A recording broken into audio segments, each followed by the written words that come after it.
Welcome back to another episode of Startups for the Rest of Us. I'm Rob Walling, and this is the podcast where we talk about topics related to building, launching, and growing successful software products with an emphasis on SaaS and an emphasis on bootstrapping or mostly bootstrapping your company. We talk about doing it in a capital efficient way that allows you to have a sane life as you change your life and those around you. Today, I answer listener questions with Derrick Reimer. He is a fan favorite. We answer questions like, should I mix no code with code? If I'm a developer and I need to develop one superpower to be a successful SaaS founder, what should I develop? And should I take a $5,000 angel check? Plus, we have 2 or 3 other listener questions. It's a great episode today. I hope you enjoy it. But before we dive into that, MicroConf US in Denver in just about a month is now sold out. I had mentioned a few times on the show that we had, 25, 30 tickets left, and they've been selling really strong. So MicroConf is sold out. But if you would like to attend, go to microconf.com/Americas and get on the wait list. I would expect a few tickets to become available in the coming weeks. In addition, MicroConf Remote is next week. That's where we teach founders how to up their sales game, diving into cold email and doing demos and just getting better in general as a founder at sales. That's at microconf.com/remote. And with that, let's dive into my conversation with Derrick.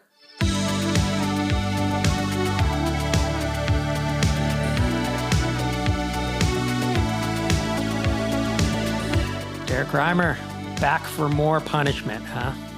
Back for more. I'm ready. We have some good listener questions that are in your wheelhouse today. I'm excited to have you back on the show.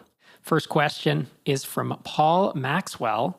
And the subject line is most important superpower for developers to learn. Paul asks, what is the most important superpower for developers to cultivate when making the transition to SaaS entrepreneur? I'll let you answer first. I like this question. It's a tough one because there are quite a few superpowers that are nice to have as you're building. I would say one could be like developing design chops so that you can take something from both back-end implementation to a nicely polished UI. Using something like the refactoring UI book from the Tailwind team is a really great resource for that. But I think my favorite superpower that I landed on is building up your shipping muscle. So I think what that means is like developing a keen sense for when it's okay to cut corners on something and the areas where you shouldn't cut corners and where you should really go the extra mile. And just, really figuring out how to be okay with relentlessly cutting scope in the name of shipping things fast.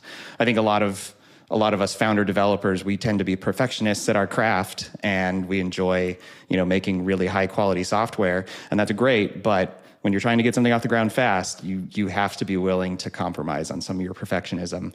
And that has been a career-long journey, I think, that I've been trying to hone over time. I wrote a blog post kind of about this recently called Ship Small, Ship Fast, about how the SavvyCal team tries to embody this by shipping small pieces to production as we go and really aggressively trying to get things in place so that when we get a sense for like, this might be actually ready to ship to customers, we can sort of stop there and not keep going on what we maybe originally thought we had to do.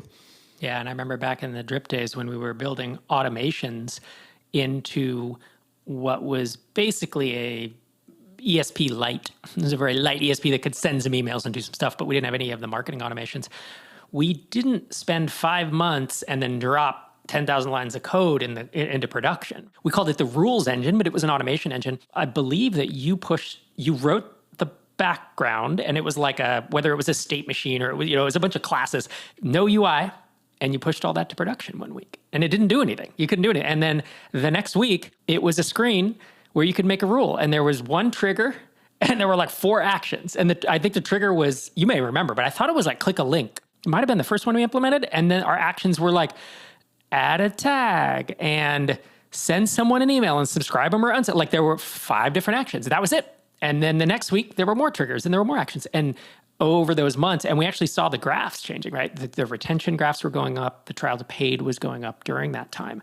I feel like that's another great example of ship often, ship fast. As I was coming up, I started writing software professionally 22 years ago now. It was all waterfall development, man. And we would spec things out. I was a consultant and contractor, and we'd spec it out. And you would ship 20,000 lines of code to production, and it was a mess. It was terrible.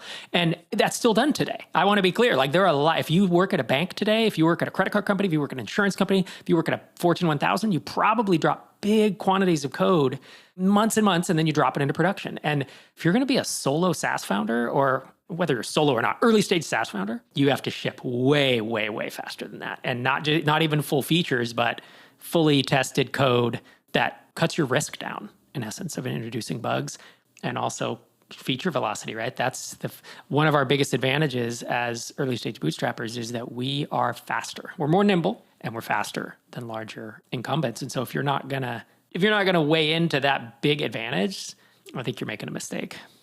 Yeah. I mean, workflow automations is a good example of this, where our initial rules engine, where we know that people want to accomplish tasks in response to certain events happening. Okay. So we know that that's an area of interest, and we can start to make first steps into that. And by shipping the first useful parts as early as possible, the concern might be that people are going to think this is an incomplete feature and doesn't do all that they want it to do. But that's actually a good thing. If people are emailing you saying, I can't believe your first version doesn't do this, this, and this, then there's visceral pain around that next thing, and you can incorporate that into your planning, and maybe that kicks it up in priority if enough people are screaming about it not being able to do something.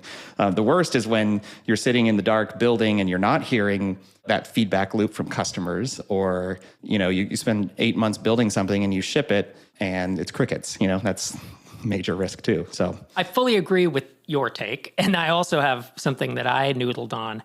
I have like 4 superpowers you should develop, but he really did ask for a singular superpower. And so I want to lean in. For me, it is learning how to market. Well, it's market or sell. It depends. So if you're going to be lower price point, more self-service, then learn how to market. And I'll go into just some basics of that in a second. If you're going to sell to banks, insurance companies, $500, $10,000 a month, you need to learn how to sell. Right? And if you don't know how to sell, then don't go into that space unless you have a co-founder who could do it, or unless you want to learn how to do it. The reason I say marketing is that's kind of more my expertise, right, than selling. And I don't just mean learn how to run ads and do SEO and tactical stuff. That's cool. These are good skills to learn. I mean learn how to write marketing copy. Because I don't think, if I were to say as a founder, what are your skill sets? What are your superpowers? My guess is you would say design, shipping code, building features, UX, you have all these things. I don't think you'd put marketing as and maybe even in the top 4 or 5. And yet you write really good copy. And yet you design really good marketing websites. And yet you know how to relate to customers. You know your ICP, your ideal customer profile. You know a lot more about marketing than I think most people realize. You build great products, but they don't sell themselves. You either hire the help to help you, market them, or you've marketed them yourself. And so I think learning how to write copy, how to think about marketing and what it is, because I remember as a straight developer 15, 20 years ago, you just don't know anything. You forget how much we actually do know these days because we've been there and done it. Mm-hmm. And I think, again, learning copywriting, learning even what the marketing tactics are, learning kind of what are the top 5 B2B SaaS marketing approaches. I say them on this podcast all the time, and what are the next 5 or 10 that most people use. You don't have to implement all these, but even if you build a step 1 business, let's say you build a Heroku add-on or Shopify add-on. Do you need to drive a bunch of traffic to that? No, because you're in the App Store, right? Your channel is basically you need to learn how to SEO, how to do search engine optimization for the Shopify or Heroku App Store so that you rank. But you do need to learn how to write copy. You need to learn how to present features and benefits in a way that makes it attractive. You need, there's so much more to marketing than just driving traffic somewhere. I think that's such a big message of all my books, frankly, but my first book especially, Start Small, Stay Small, really was trying to drive home, look, I know you're a developer. I know you can write code. You need to start thinking about this a little bit differently. There's a mindset shift that has to happen. Yeah, I would totally agree with that. I mean, I think it is classically the most challenging thing for developers is breaking out of the assumption that the hardest part is writing the code, that truly the easiest part is writing the code if you're a code craftsperson, that's the fun stuff. You know how to do that. But yeah, like you said, learning enough to be dangerous in those other areas until you get to the point where you can start delegating that stuff. But even then, it's important that you have some level of expertise coming from the top as the founder. That's right. And enough to be dangerous is a really good way to put it, because I remember Patrick McKenzie one time tweeting, a developer who knows how to market is just an incredible combination because there are so few of them. And frankly, like, I know about marketing. I'm not the best marketer. I'm good. I'm not great. I would say you're a good marketer. You're not at the level of some of the other people we've worked with, and Patrick McKenzie similarly, I'm sure would self-admittedly say, yeah, I know marketing, but I'm not the best one out there. I remember after we got acquired and we were working with Lead Page's team, I remember, I don't know if I told you or just my inner monologue, I was like, whoa, these folks know what they're doing. I always thought I knew what I was doing. They actually know what they're doing. I mean, they were better copywriters. They were better marketing strategists. They had a bigger team and could do all this stuff, but their design was better than just their taste, just everything about what they did. I realized that I am an amateur, which is fine because it got us where, we got where we needed to go with it. That's the thing. You don't have to be great at it if you're a developer. Yeah. You can hope to get to the place where you fire yourself from that role. Yeah. But you have to get there first. You have to get, assuming you're bootstrapping, you need to get enough revenue in the door to where you can hire that person to really be better than you at it. And that's what you need to focus on first, is getting to that first level where you can start peeling these things off and hiring the experts. So thanks for the question, Paul. I hope that was helpful. Our next question is a voicemail from Raphael.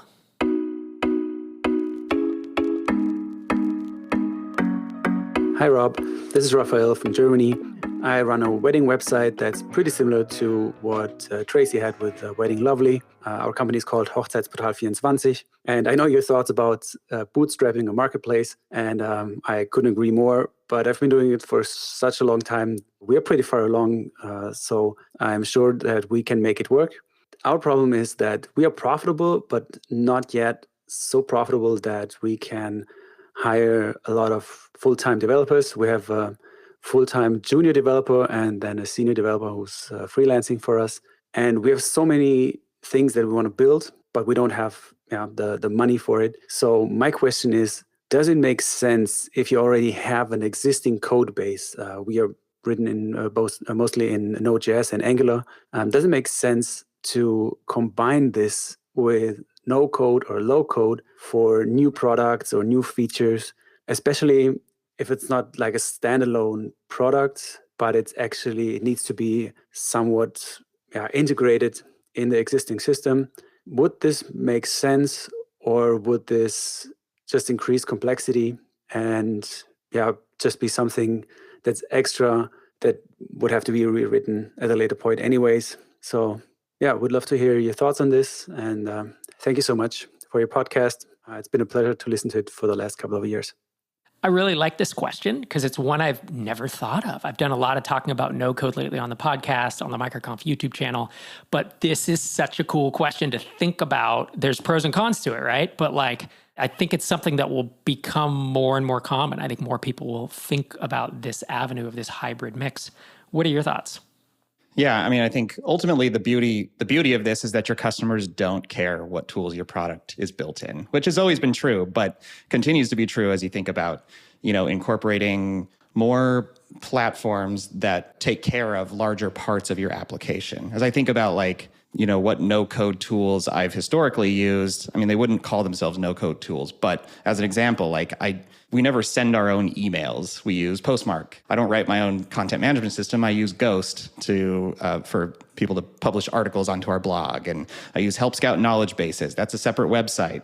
And so for a long time, I think a lot of us have been using third parties as part of our product experience, but we've been saying that's either not core to it or not something that we want to build bespoke. So we're going to pull something off the shelf. And so I think as we ponder using more and more platforms like that as part of our actual core product, I don't think I have a particular bias against that. I think it's a smart move if it kind of rationally makes sense. I'm a little more cautious about taking core parts of my application and shelling them out to a no-code platform. I think, because there's always going to be platform risk, right? And I'm okay accepting platform risk with my customer support system. If something were to go wrong and Help Scout were to shut down, it'd be a bummer, but we would just switch and SavvyCal customers wouldn't be affected. But, if I had subbed out all of my calendar communications stuff to a different company and then they got acquired and shut down, then that's existential risk to my product. So I think The big thing to consider is platform risk. Is it a stable company that you trust? Do you have reason to believe that they're going to be around for a while? And there's always going to be risk with anything. So you're not going to have zero risk, but I think you want to do your diligence to feel really confident in that. The other big factor is the implementation cost. I've explored a couple tools lately. I've been reworking some of our onboarding flows in the app. And I've had some contact with companies that provide sort of a no-code implementation for in-app onboarding flows. And I did some close vetting of those because on the one hand, it might save me a lot of work, but I determined in that case, it was going to be just as much work to wire it up, and then I was sacrificing flexibility. And so I kind of looked at implementation cost versus what I'm giving up, and it just didn't work out. So I think that's another key thing to look at.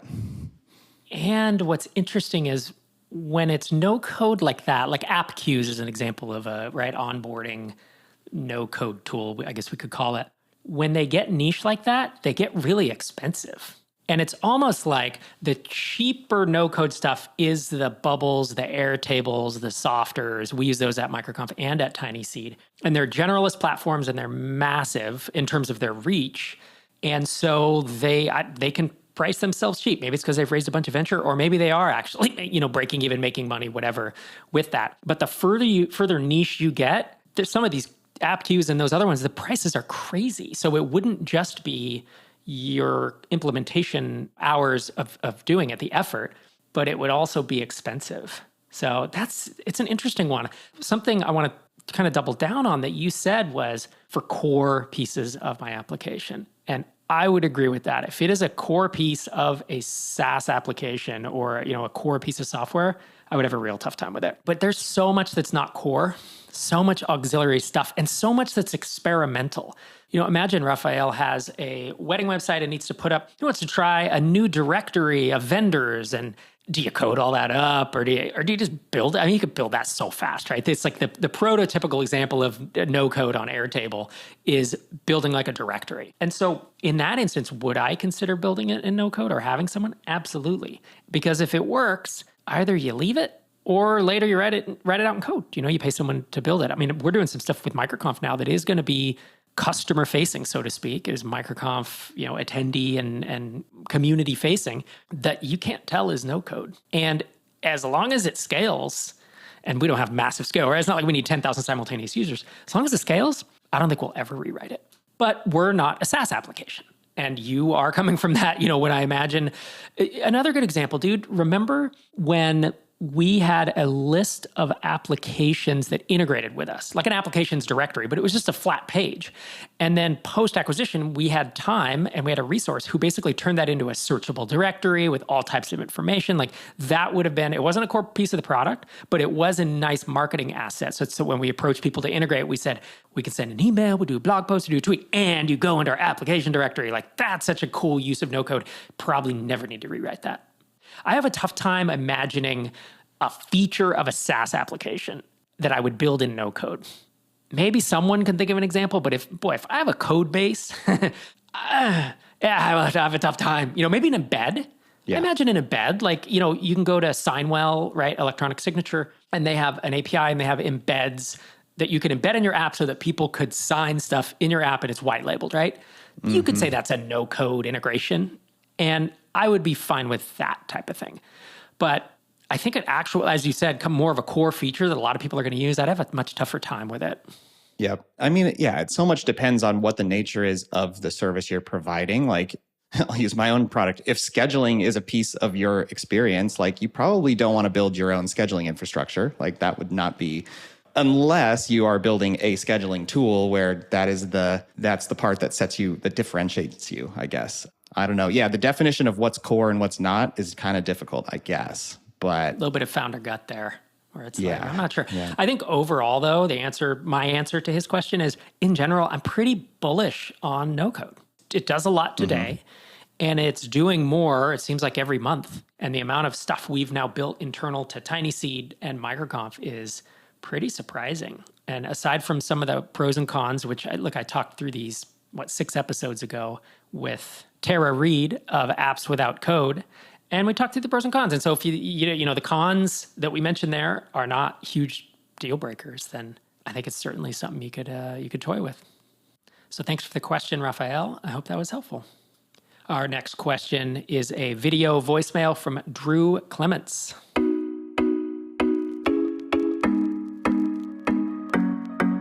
Hey, Rob. Drew here. I'm new to the Startups podcast and to the community as a whole. It's been incredibly informational, and incredibly helpful for someone like me. I'm a developer with a small startup. I have a handful of alpha testers. The feedback has been really good so far. I think we have a lot of good stuff on the roadmap for features and for growth in the future. My question is, I have someone interested in angel seeding $5,000 into the project, but I'm not sure if now is the right time to take that.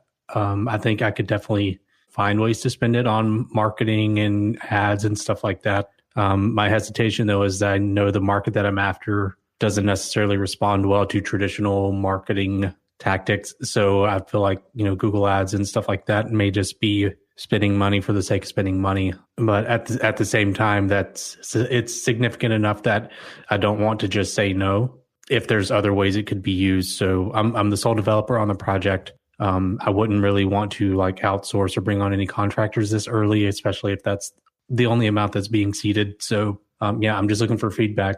If small project, handful of alpha testers, great feedback. I think there's a lot of room for growth. But I'm just not sure if that's the right step just yet. Thanks for answering.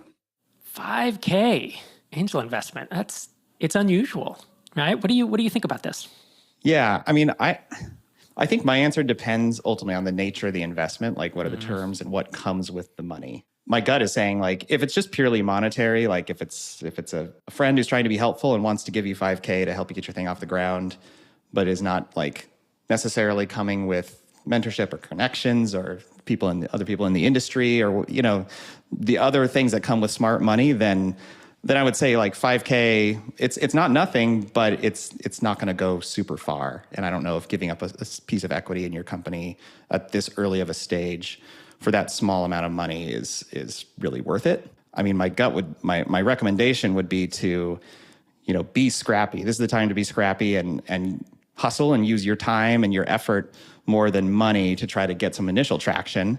And then seek some smart money if that's something you want. That's what Tiny Seed is, right? Is when you have a little bit of traction, you apply to the accelerator, you get some money, but the bigger benefit is the connections and the mentorship and the network. And that's really what makes it attractive to bootstrappers who are trying to be ambitious but don't want to go on the venture capital track. So that didn't mean for this to be a Tiny Seed ad. I am a member of Tiny Seed, and that's the reason why I joined. So I think, yeah, that's probably how I would think about taking an investment. I think I agree with you.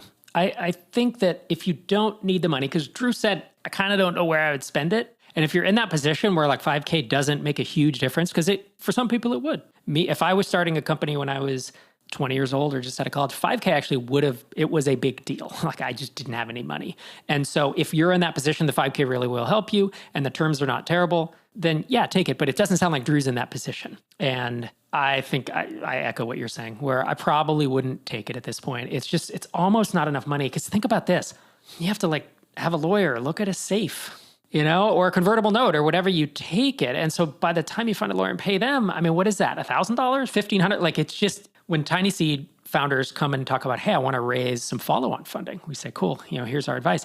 And pretty much the blanket advice I give is it's almost not worth doing if you're not going to raise, I'd say $100,000, maybe for 75, because it's time consuming, it's distraction, it is legal fees. Depending on how you structure it, it can be more or less expensive. Certainly, I would only do a safer convertible note at a round that's that small. So I think we're on the same page. Unless there's extenuating circumstances, I would probably hold off. And if you find yourself in a spot where, you are growing and you do want to raise, then maybe have that $5,000 as your anchor angel, and then go out and look for others, to make it a round that's enough money that it's worth your while. Yeah. If the question had been, I'm working on a product and it has some traction, but I need to license this thing for X amount of money and someone's offering to invest to get me that money now so I don't have to wait 9 months of investing my own income into the thing, that would be different. Like if there was a use for the money and there was a more direct tie to an immediate impact it would have on the business, I would probably feel differently about it. But in this case, context-wise, it just kind of feels like, I don't know if it's worth it. Thanks for the question, Drew. Hope that was helpful. Our next question is from Hayden.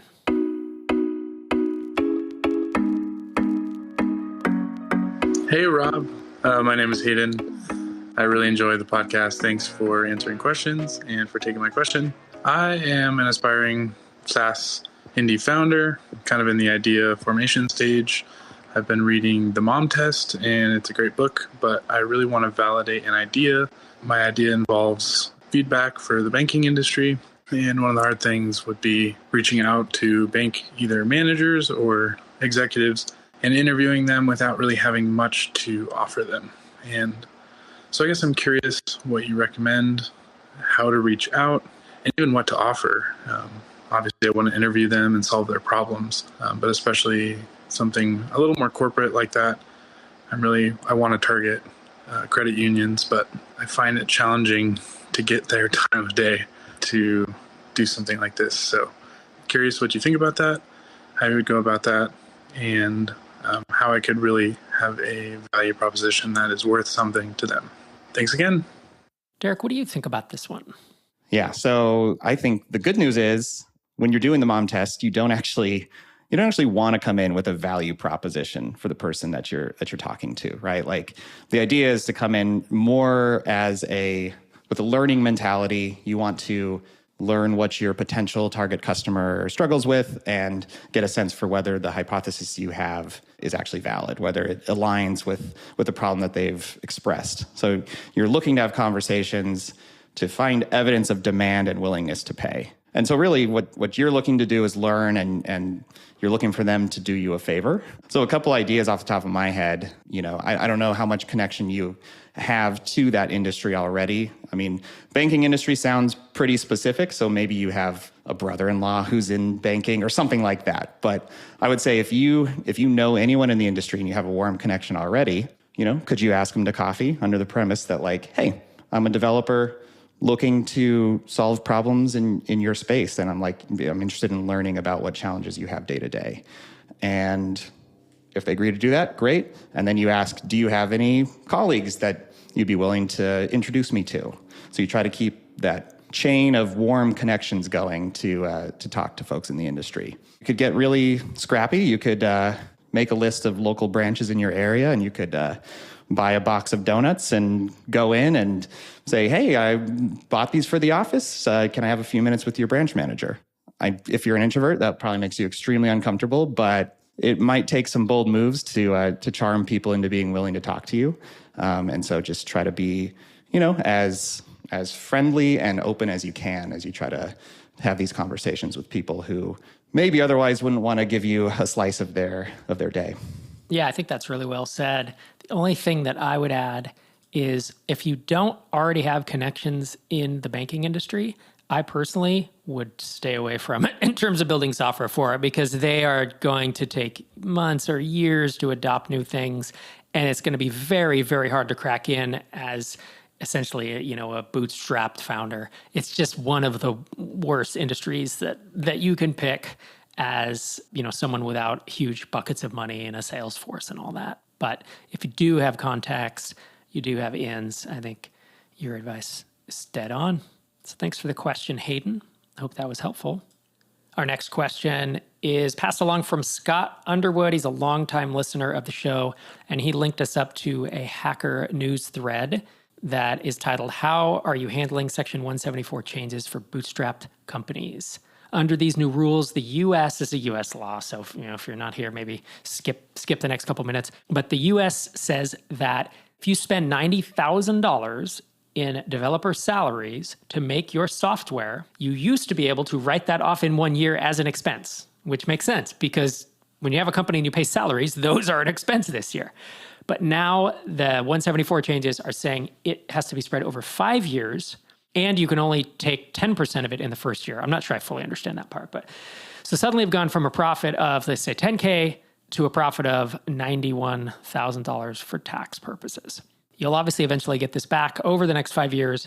But from what I've read, bipartisan. Nobody likes this change. And would it slip through or it expired or something? So it really is a problem. There's this R&D tax credit that you get. And that's what I thought this was impacting. But now I realize how bad this actually is. So there's been discussions of it in MicroConf Connect. There's been discussions of it in the Tiny Seed Slack. What's your take on this, sir?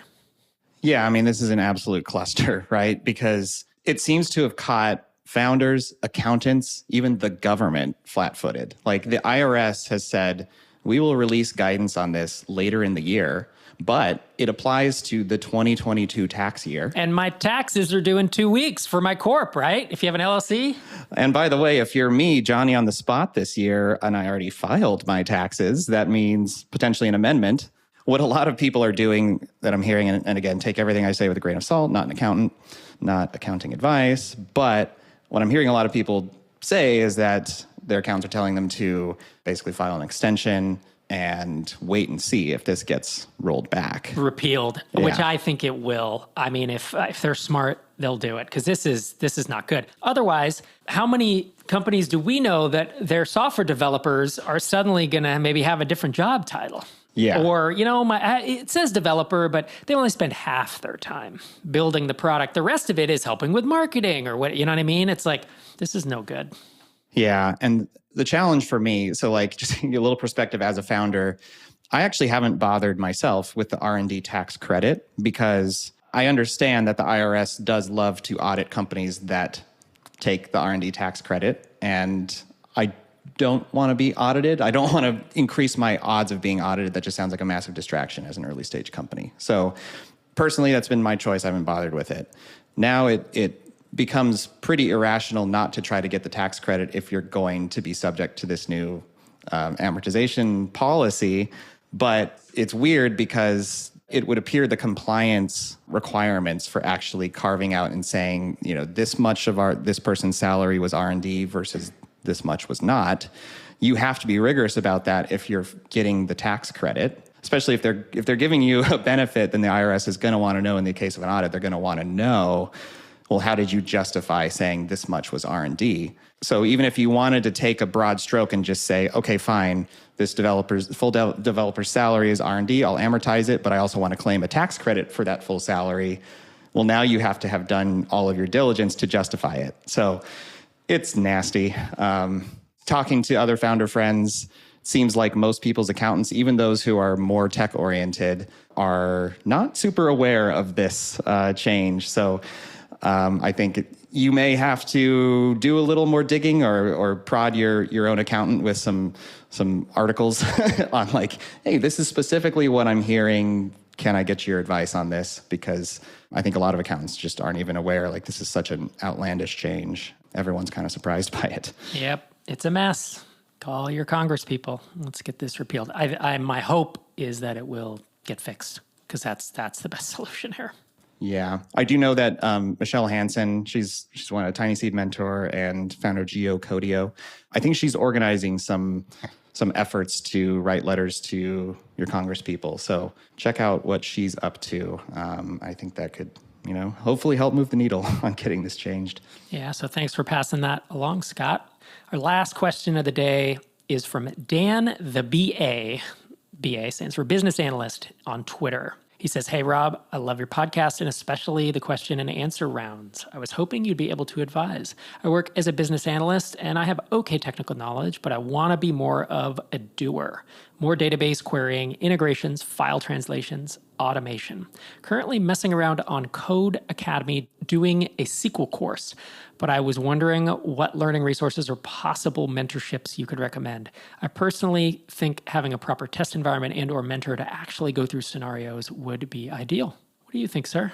It's a good question. I'm curious to hear what your thoughts are on this. I know you've thought about this a bit. I feel like my knowledge is slightly outdated on a DIY learning how to code yourself because I've so far removed from that. So I'm not sure I can name specifics. I know Code Academy was that was big back in 2013, 12 when we were hiring junior developers and I was teaching a course on it and stuff. But I'm not really sure what the newest, hottest things are out there. So I guess I'm curious to let you take this one first.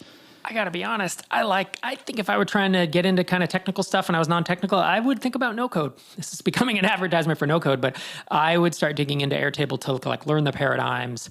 And it doesn't do everything. It doesn't do a lot of what Dan is asking about here, but you can build full-blown SaaS apps in the thing with limitations. If you really, really want to get into, transforming data and querying the database, doing integrations, like it's shocking how much of that is you can get through tools, through just external tools, But if you do want to get into code, learning SQL, I think, is a great way to do it.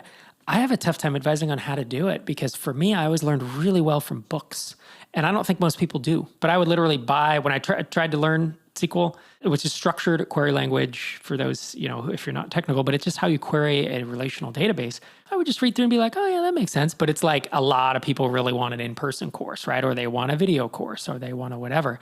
I think Codecademy and the like, I still think they're pretty good. Like how much has changed with learning SQL in the past 20 years? Obviously there's a little bit, Postgres adds a feature where you can group by and this and that. You don't need to know that today. You need to know what a select star from blah is, and then what some basic operators do. And so I think almost any online course that you can find is probably going to be pretty good. I know that Khan Academy has programming courses. What I don't know is if they have SQL specifically. But yeah, I don't have anything more up to date than you do. I just know there's a ton out there and I think a lot of it is quite good. Egghead.io. That's Joel Hooks, who comes to MicroConf. That's certainly going to have top quality stuff. Front End Mentor, which is a tiny seed-backed company, but been part of the MicroConf community for years. Now they're going to be front end stuff, not SQL like Dan the BA is asking about. But I do think it's honestly easier than it ever has been. I remember in, let's say around 2000, 2001, a friend of mine wanted to learn to code. And I was like, I learned from books. Here you go.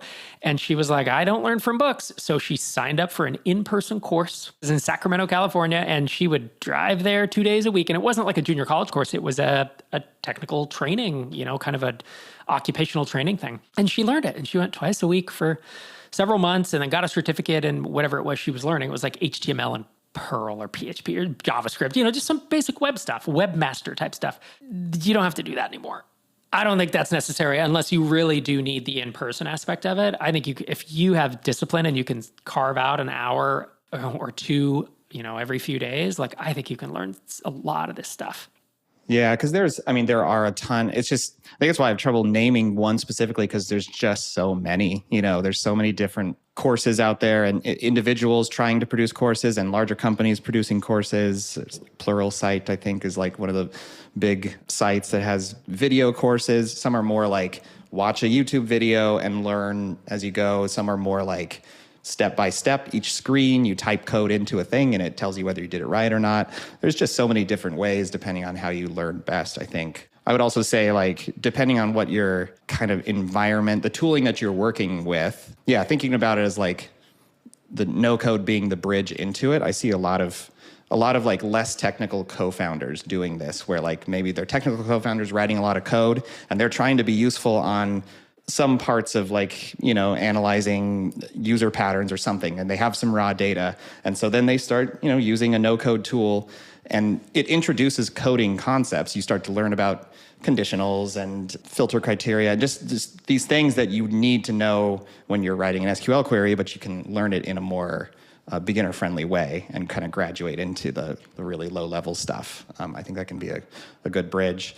And then seeing what environments are available with the tooling you're using. I think about even my own dad, he's a mechanical engineer, and he taught me how to code when I was a kid. And he taught himself by writing macros in their CAD software. So there was like Visual Basic for applications, which is a very particular environment. And he just kind of learned VBA. He learned how to code through that. And then that knowledge became more generalized, but like it came by way of like solving a problem inside of the tooling that he was using for his job. And it sounds like you probably have, some tooling as a BA that you're using already. So is there an opportunity to write something custom into that? That might give you a hint on what to look for a course on or something to learn. Yeah, and the good news is if you're learning SQL or Python or Ruby. There's so much information out there. And don't let the paradox of choice be like, well, there's so much, I just don't know what to pick. Just pick one. Just like Pluralsight, Udemy, Udacity, Teachable. Go to any of those or Egghead, that front-end mentor that I've mentioned. Just pick one. They're going to be fine. There are so many good Rails courses, or Ruby courses, and Python and SQL courses out. If it looks interesting, keeps you entertained, and you're learning, just do it. And don't worry about it. You're not min-maxing. You're not optimizing. Oh my God, it has to be the best course. Just take a course, I also have different advice. If Dan is thinking about, maybe I want to become a developer. I want to transition from a BA to become a developer long-term. Then I would say, okay, then dig into it, really learn it, XYZ. I don't know that I would do the no code. That would be a real quick entry point. But if you think you might want to be, I would dive headfirst. I don't think most people want to be developers, and I don't think most people need to be developers, So if you still want to be a BA, or you want to just be a more technical person in whatever realm you're going to be in, you're still going to be more of on the business side, then I would do what we've said, and I wouldn't dive in with both feet, and I would just learn at an even pace and kind of augment. You're augmenting your zone of genius rather than trying to switch it to something else. Because I'm imagining, let's say I wanted to write code again. I still hack. I learned Python a few weeks ago. I learned 10 commands, right? And syntax and some basic stuff, and I can still hack PHP, and it's fun. But I can't write production code anymore, right? It would be terrible. I'm out of it. So I'm thinking, we locked you out of the code base a long time ago, right? It was years ago. Hey, how come my credentials say read only all of a sudden? Yep, that's pretty much by design. The commando cowboy coding I was doing. But if I wanted to get back to writing production code, it would take a long time. Even though I know how to code, it would take me months, 40 hours a week, to really get back to where I'd want to ship code that would go into SavvyCal, for example, right? At that level. And that's me with my background. It's if you've never done it, it's going to take you a really long time. And so really ask yourself, most people don't need to be at that level. You can hacking scripts to transform data or analyze and do basic things that are not production code running in a SaaS app. You can be kind of a hack, which I am fully embracing as me. I'm a hack, but I can still write code to do stuff, So it's figuring out where you think you're going to wind up or want to be along that continuum can help dictate how far you lean in to learning. So thanks for the question, Dan. I hope that was helpful. Mr. Reimer, folks want to find you online. You are DerrickReimer.com, as well as Derrick Reimer on Twitter. That I am. And SavvyCal, if folks want to use the best scheduling link on the internet. Well, thank you. You're too kind. Thanks for joining me, man. Thanks for having me back. Thanks again to Derrick for coming on the show. And a reminder that MicroConf Remote is focused on leveling up your SaaS sales. Head to microconf.com/remote if you are interested. Thanks for joining me this week and every week. This is Rob Walling signing off from episode 652.